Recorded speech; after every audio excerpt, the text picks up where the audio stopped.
Okay, hi, good morning to all my medical aspirants. So, today we are going to study our next chapter, and that is going to be our structural organization in animals. ठीक है बच्चों, तो आज हम लोग क्या start करने वाले हैं और यूनिट सेकंड का लास्ट चैप्टर. तो इसमें बेसिकली जो मेजरली आपके जो टॉपिक्स बेटा आपके कवर्ड है according to new NCERT, that is organ and organ system and frogs. Okay, so let's get into this. तो सबसे पहले एक ऑर्गेनाइजेशन इन एनिमल्स जो स्ट्रक्चर लेवल की बात करते हैं, मतलब कि कोई एक ऑर्गेनिज्म है और उसकी स्ट्रक्चर लेवल क्या होगी. अभी तक हमने किसकी देखी थी, प्लांट की हमने क्या देखी थी, मॉर्फोलॉजी एंड एनाटमी को देखी थी कि कैसे उसमें आपके पेटल्स के अरेंजमेंट थे, क्या थी आपकी stele, pericycle, pith, what was all that structure. वैसे ही हम देखते हैं कि इसमें क्या क्या आपके स्ट्रक्चर्स प्रेजेंट हैं. सो जैसे जैसे चैप्टर्स आपके आगे बढ़ते जाएंगे तो यहाँ पे वैरायटी ऑफ ऑर्गेनिज्म आपके आने लगेंगे, लाइक यूनिसेलुलर और साथ ही साथ मल्टी सेलुलर भी. किसके, तो एनिमल किंगडम के. तो अगर मैं आगे बात करूँ बेटा, तो जो भी आपके यूनिसेलुलर ऑर्गेनिजम्स होते हैं वो सारे फंक्शन करते हैं, जैसे कि डाइजेशन, रेस्पिरेशन, रिप्रोडक्शन. तो ये सारी फंक्शन कौन करती है, एक सिंगल सेल करती है. बट अगर जैसे मैं कॉम्प्लेक्स बॉडी की बात करूँ जिसमें मल्टी सेलुलर एनिमल्स आ जाए, जैसे कि अगर याद होगा फाइलम पॉरीफेरा, उनमें क्या हो रहे थे, आपके सारे फंक्शन उसके बॉडी के अंदर ही हो रही थी, कोई ऐसी स्पेशलाइज्ड स्ट्रक्चर्स प्रेजेंट नहीं थी. बट जैसे ही हमारे क्या हो जाते हैं, मल्टी सेलुलर एनिमल्स आ जाते हैं, तो इनके पास कुछ बेसिक फंक्शंस जो होते हैं डिफरेंट ग्रुप ऑफ सेल्स करते हैं और एक वेल ऑर्गेनाइज्ड मैनर में इनके सारे फंक्शंस को कैरी आउट की जाती है. और जो बॉडी होती है आपके सिंगल और सिंपल ऑर्गेनिज्म की, जैसे कि हाइड्रा हो गए, तो ये डिफरेंट टाइप्स ऑफ सेल से बने होते हैं. एंड इसमें जो नंबर्स ऑफ सेल होते हैं वो कितने हो सकते हैं, लाइक वो थाउजेंड्स भी, that can be in thousands. अगर मैं बात करूँ बेटा आपकी ह्यूमन बॉडी की, तो ह्यूमन बॉडी हमारे किस चीज़ से बने रहते हैं, तो ये हमारे बिलियंस ऑफ सेल से बनते हैं जो कि एक वेरियस फंक्शंस को परफॉर्म करते हैं. ओके, तो इससे हमारा ये क्वेश्चन आ सकता है कि कैसे ये जो सेल्स हैं हमारे बॉडी में काम करते हैं. तो जैसा कि आपने पहले ही सीखा अपने अर्लियर ऑल क्लासेस में, जो मल्टी सेलुलर एनिमल्स होती है उनके पास क्या होते हैं, ग्रुप ऑफ सिमिलर सेल्स होते हैं, साथ ही साथ इंटरसेलुलर सब्सटेंसेस भी होती है एक स्पेसिफिक फंक्शन को करने के लिए. तो ऐसे ऑर्गेनाइजेशन को हम लोग क्या नाम दे रहे थे बेटा, टिश्यू. और फिर ऐसे ही ऑर्गेनाइजेशन जब और ज़्यादा एक्यूमुलेट होकर के एक पूरे क्या कर रहे हैं, टिश्यू सिस्टम को बना रहे थे. चलिए आगे देखते हैं. तो अब सरप्राइज हो कैसे हमारे ये सारे जो कॉम्प्लेक्स एनिमल्स होते हैं इनमें 4 बेसिक टाइप्स ऑफ टिश्यूज़ ही होते हैं.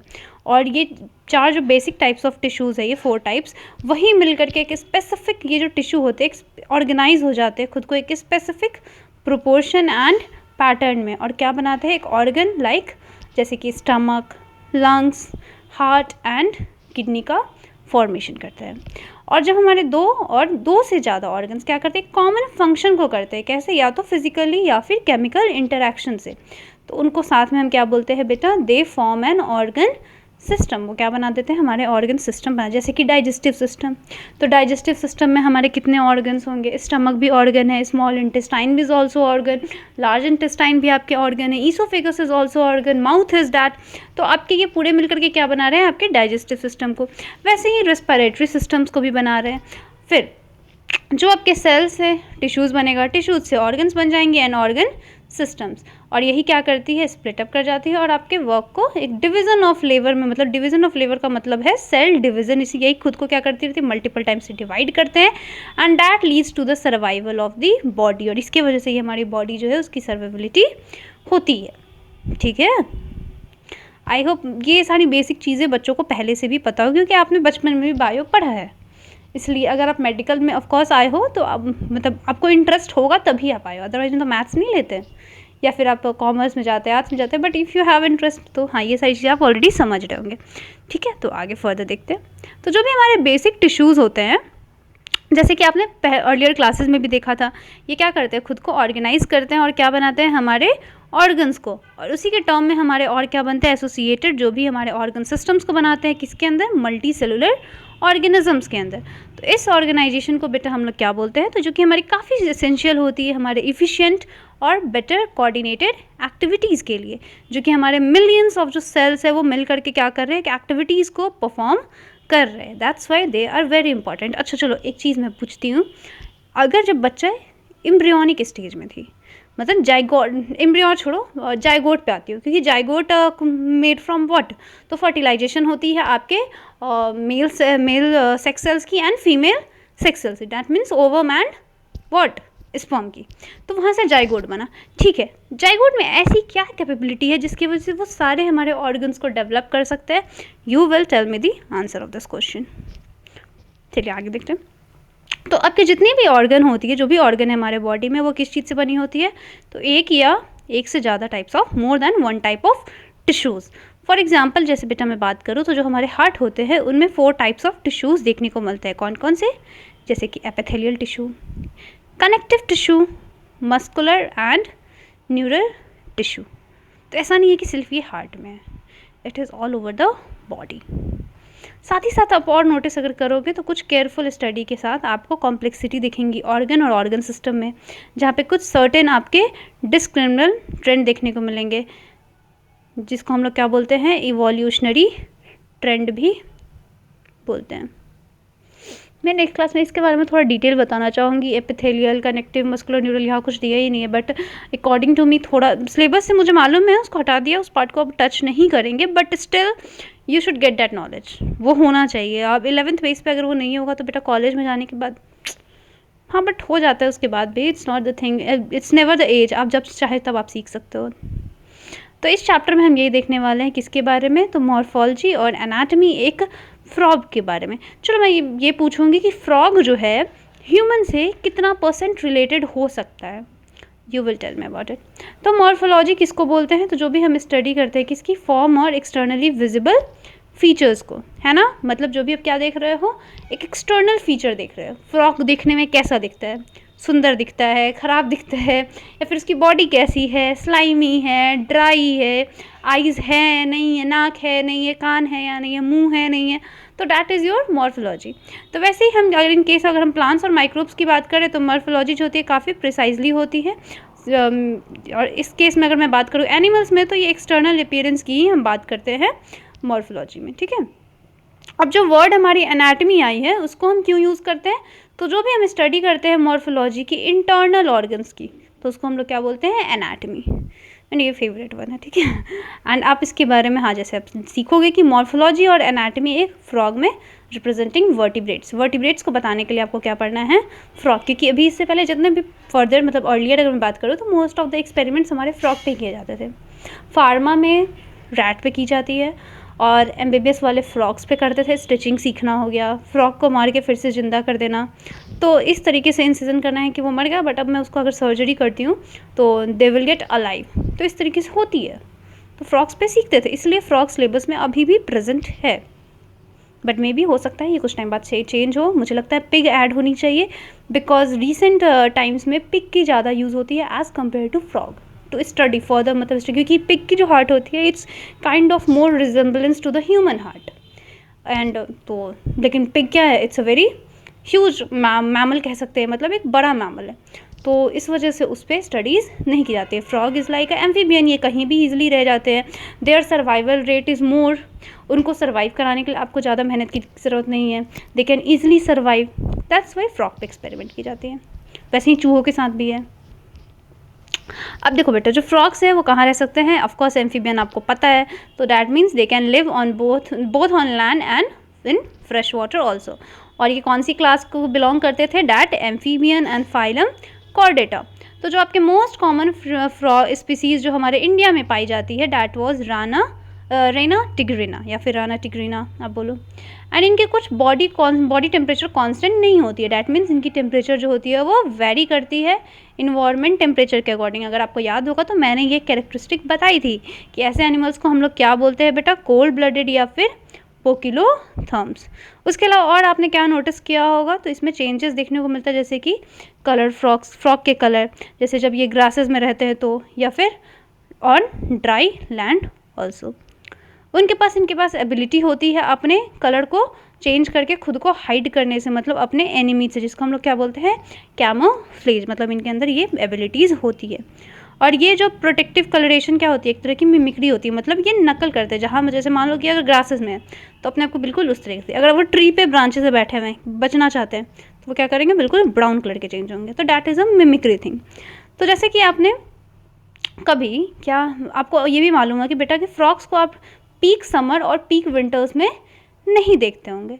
तो इस पीरियड में वो क्या करते हैं, शेल्टर लेते हैं डीप बरोज में, खुद को प्रोटेक्ट करने के लिए एक्सट्रीम हीट से भी और एक्सट्रीम कोल्ड से भी। इसलिए हम इसके क्या बोलते हैं कि this is known as summer sleep, मतलब aestivation, and winter sleep that means hibernation. तो इस तरीके से क्या होती है, समर स्लीप में भी जाते हैं और विंटर स्लीप में भी जाते हैं। तो हाँ, अब इससे क्वेश्चंस आ जाएगा कि class amphibia, class in amphibian animals shows both aestivation and hibernation. ये सर्टेन रीजन का एक पार्ट हो सकता है। तो देखिएगा, क्योंकि इस पे अभी क्वेश्चंस इस तरीके से बने नहीं हैं। Okay, so come further for morphology. अब मॉर्फोलॉजी की बात करते हैं। तो क्या कभी आपने टच किया स्क्रीन फ्रॉक की? मैंने तो रिसेंटली ही किया है, like I think 2 or 3 days before, accidentally, not intentionally. Okay, तो इसकी जो स्किन होती है वो काफ़ी क्या होती है, स्मूथ होती है एंड स्लिपरी होती है। क्यों? म्यूकस के प्रेजेंस होने की वजह से। और स्किन जो होती है इनकी हमेशा क्या रहती है, मेंटेन रहती है, एक मॉइस्ट कंडीशन है, मतलब ये अपनी बॉडी को क्या करते हैं, मॉइस्ट करके रखते हैं अपनी स्किन को। और जो इनकी कलर होती है डॉर्सल साइड बॉडी की, वो जनरली क्या होती है, ऑलिव ग्रीन होती है, उसके साथ डार्क इरेगुलर स्पॉट्स भी प्रेजेंट होते हैं। और मैं अगर वेंट्रल साइड की बेटा बात करें तो जो स्किन होते हैं वो यूनिफॉर्म पेल येलो कलर की होती है। देखो अंदर वाला साइड क्या है, वेंट्रल साइड है, और ये अबव साइड क्या है, आपके डॉर्सल साइड है। तो देखो डॉर्सल साइड आपको क्या दिख रहे हैं, इरेगुलर स्पॉट्स दिख रहे हैं ब्लैक ब्लैक कलर के। फिर ये देखो ये लाइट ग्रीन में स्पॉट्स दिख रहे हैं, और पूरा क्या है, ग्रीन कलर के हैं। और फ्रॉग जो है कभी भी पानी नहीं पीता है, लेकिन वो कैसे इसको एब्जॉर्ब करता है, स्किन के थ्रू, मतलब मुंह से कभी मेढक पानी नहीं पीते हैं। और बॉडी जो होती है फ्रॉग की क्या होती है, वो विजिबल होती है। और वो बॉडी जो होती है फ्रॉग की वो क्या होती है, डिविजिबल होती है हेड ट्रंक में ईजिली। और जो नेक और टेल होते हैं इसमें एब्सेंट होते हैं। और माउथ की अगर मैं बात करूँ तो बेटा माउथ के ऊपर आपको क्या देखने को मिलेगा, तो पेयर ऑफ नॉस्ट्रल्स, नाक प्रेजेंट होंगे इनके। आइज़ जो होती है वो बल्ज्ड आउट होती है, और वो कवर्ड होती है एक नेसिटेटिंग मेम्ब्रेन से, जो कि क्या करती है, प्रोटेक्ट करती है जब वो पानी में रहते हैं। जैसे इंसान जब पानी में जाते हैं तो क्या उन्हें प्रोटेक्टिव ग्लासेस पहननी पड़ती है, या ऐसे ही पानी में चले जाते हैं? मैम बहुत लोग चले जाते होंगे, हाँ ठीक है, बहुत लोग चले जाते हैं, बट फॉर लाइक कह सकते हैं स्विमर्स दे डोंट गो ना, बिकॉज आई इन्फेक्शन होने के चांसेस होते हैं। और मैं और देखती हूँ तो उनके साइड आइज़ जो होते हैं वो क्या कहते हैं, दोनों साइड के पास आपके क्या प्रेजेंट रहेंगे, टिम्पैनम, जिसे ईयर बोलते हैं, जो कि साउंड सिग्नल्स को रिसीव कर लेते हैं। 4 लिम्स और हैंड लिम्स भी होती है। देखो इसको बोलते हैं 4 लिम्स एंड लेग्स को बोलते हैं हैंड लिम। ये इंसानों के लिए भी है। आपका जो हाथ है that is 4 limb, your leg is hand limb. तो that helps them in swimming, walking, leaping and burrowing. और जो हैंड लिम्स होते हैं इनमें 5 डिजिट्स होते हैं and they are larger muscular than 4 limbs, ठीक है। एंड उसमें क्या होते हैं, 4 लिम्स में आपके 4 डिजिट्स होते हैं। तो इससे क्वेश्चन आपका बन सकता है बेटा कि हैंड लिम्स में भी 5 होते हैं और 4 लिम्स में भी आपके 5 डिजिट्स होते हैं। तो no, it's incorrect. Hand limbs में आपके कितने होते हैं, 5 डिजिट्स होते हैं, एंड आपके 4 लिम्स में कितने होते हैं बेटा, 4 डिजिट्स होते हैं। फीट जो होती है आप में वेब डिजिट्स होते हैं, जो कि उसको हेल्प करती है स्विमिंग में। फ्रॉक्स जो होते हैं इनमें क्या होता है, सेक्सुअल डायमॉर्फिज्म, दैट मीन्स आप इन्हें आइडेंटिफाई कर सकते हो। और मेल फ्रॉक्स को कैसे डिस्टिंग्विश, मतलब अलग कैसे कर पाओगे, तो कैसे, उनके presence of sound producing vocal sacs से, जिसको हम लोग क्या बोलते हैं, कॉपुलेटरी पैड भी बोलते हैं, जो कि उनके फर्स्ट डिजिट ऑफ 4 लिम्स में क्या होता है, एब्सेंट होते हैं फीमेल फ्रॉक्स में। तो ये सिर्फ किस में प्रेजेंट होंगे, आपके मेल फ्रॉक्स में। तो ये इनका सेक्सुअल डायमॉर्फिज्म है। तो ये एक असर्शन रीजन का ये भी आपका एक पार्ट है, अगर फ्रॉक टॉपिक को वो टच करना चाहते हैं तो। हाँ ठीक है, अब बताती हूँ बेटा एनाटॉमी की बात करती हूँ। तो जो आपकी बॉडी कैविटी होती है ना फ्रॉक्स की, उसमें क्या होते हैं, आपके डिफरेंट ऑर्गन सिस्टम होते हैं, जैसे कि digestive, circulatory, respiratory, nervous, excretory and reproductive system, जो कि वेल डेवलप्ड स्ट्रक्चर्स भी होते हैं, और साथ ही साथ उसकी फंक्शन भी क्या होती है, वेल डेवलप्ड रहती है। अब बात करती हूँ डाइजेस्टिव सिस्टम की। तो डाइजेस्टिव सिस्टम जो होती है उसमें हमारी क्या पाई जाएगी बेटा, alimentary canal, digestive glands. Alimentary canal जो होती है काफ़ी छोटी होती है, क्यों? क्योंकि आपके जो फ्रॉग्स होते हैं वो कैसे हैं? कार्निवोर्स, मतलब इनकी जो लेंथ ऑफ इंटेस्टाइन इसलिए क्या होती है? रिड्यूस्ड होती है। और जो माउथ होती है डायरेक्ट कहाँ ओपन करती है? बकल कैविटी में, और फिर वहाँ से कहाँ चली जाती है? ईसोफेगस में। किसके द्वारा? फैरिंग्स के द्वारा। ईसोफेगस एक शॉर्ट ट्यूब होती है जो कि ओपन अप हो जाती है किसमें? स्टमक में, और वो फिर कहाँ चली जाती है? इंटेस्टाइन में, एंड देन फाइनली वो कहाँ ओपन हो जाती है? Outside the cloaca. देखो सिंपल सा प्रोसेस है ये आपका।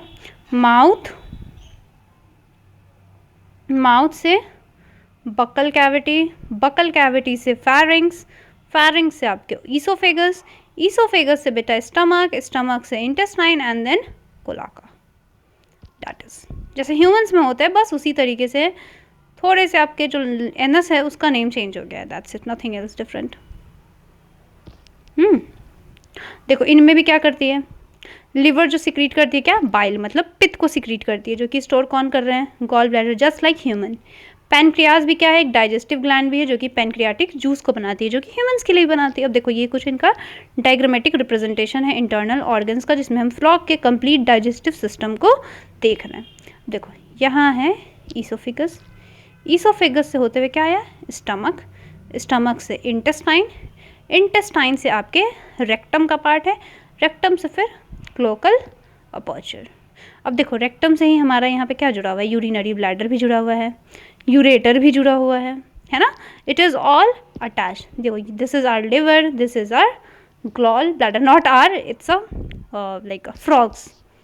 एंड हार्ट वो रहे उसके, लंग्स यहाँ प्रेजेंट है, फैट बॉडीज प्रेजेंट होती हैं, जो कि हमारे किडनीज ऐसी नहीं होती है ना, are kidneys are little bit different, they have adrenal gland over it.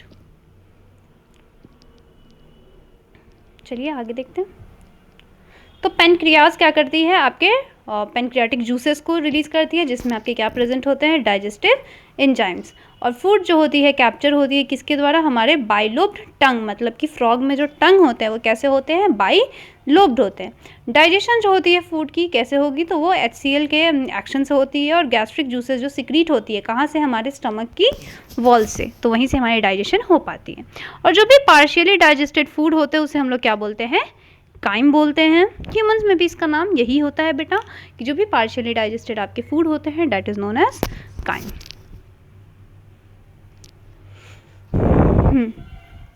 जो कि पास कर जाती है हमारे कहाँ से? स्टमक से लेकर के first part of small intestine तक, जिसे हम लोग क्या बोलते हैं? ड्यूडेनम। ह्यूमन में भी यही नाम दिया गया हुआ है, ठीक है। और जो ड्यूडेनम होती है वो क्या करती है? रिसीव करती है बाइल को कहाँ से? गॉल ब्लैडर से, एंड पेनक्रियाटिक जूसेस को भी हमारे पेनक्रियाज से, कॉमन बाइल डक्ट के द्वारा। बाइल का देखो, बाइल का यहाँ फंक्शन दिया है बेटा, जो पित्त होता है उसका काम होता है फैट्स को इमल्सीफाई करना, और पेनक्रियाटिक जूसेस का क्या काम होता है? तो आपके कार्बोहाइड्रेट्स एंड प्रोटीन्स को डाइजेस्ट करना। और फाइनल डाइजेशन आपकी कब हो जाती है? आपके यहाँ पे इंटेस्टाइन में होती है, मतलब स्मॉल इंटेस्टाइन जिसको बेसिकली कहा जाता है। और जो डाइजेस्टेड फूड होते हैं वो एब्जॉर्ब हो जाते हैं, हमारे numerous finger like folds present होते हैं आपके इनर वॉल ऑफ इंटेस्टाइन, जिसको हम लोग क्या बोलते हैं? Villi and microvilli. और जो अनडाइजेस्टेड जो सॉलिड वेस्ट होते हैं वो मूव कर जाते हैं किसके अंदर? रेक्टम के अंदर, और वो कहाँ से पास हो जाते हैं?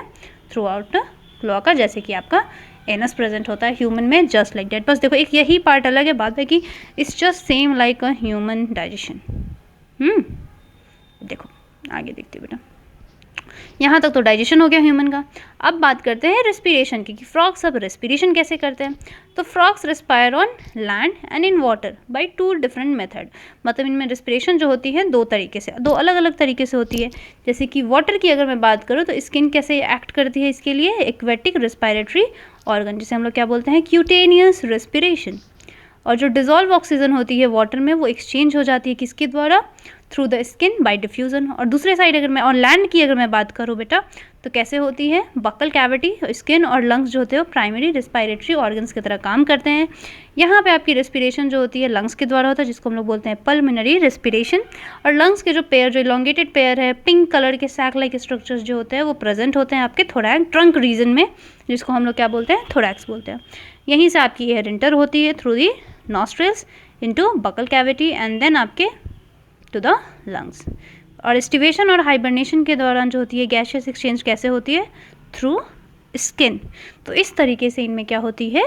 आपकी रेस्पिरेशन होती है। नेक्स्ट क्लास में हम लोग वस्कुलर सिस्टम के आगे देखते हैं, ठीक है। आई होप आप लोगों को इतना समझ में आया होगा। डाइजेस्टिव सिस्टम के बारे में एलिमिनेशन पूरा देख लेंगे, फिर फ्रॉग्स के आपके सेंस ऑर्गन्स एंड यहाँ से आपकी फ्रॉग भी समझ आए। देखो फ्रॉग इज़ वेरी इजी, आप मतलब इसको ह्यूमन से अगर रिलेट करते हो, आपको ह्यूमन के बारे में थोड़ी सी भी नॉलेज है और नहीं है तो बेटा क्रिएट ना, you have to learn, you are born to learn ना, सीखो, हो जाएगा, क्यों नहीं होगा, of course you can do it. आप नहीं करोगे तो कौन करेगा, है ना। You just have to believe in yourself. So okay, for today that's it. Tomorrow we are again going tomorrow I am going to upload my next lecture on this topic. And उसके बाद मैं एक जो part new NCERT से हटा दी गई है वो नहीं है, वो देखो रीप्रिंट है ना 2025 2026, वो ओल्ड NCERT में थी, that was about your tissues के बारे में।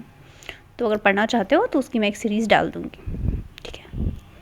Okay, so bye, take care, solve your MCQs, that's very important to for you. And हाँ, fill the form of NEET and CUET, ये दोनों का फॉर्म फिल कर लो। अभी नीट की फॉर्म अभी तक रिलीज़ नहीं हुई है, रिसेंटली मैंने चेक किया, अभी तक तो नहीं आई है। I think expected to be in the last week और Feb, so let's see. Okay, so bye bye, take care.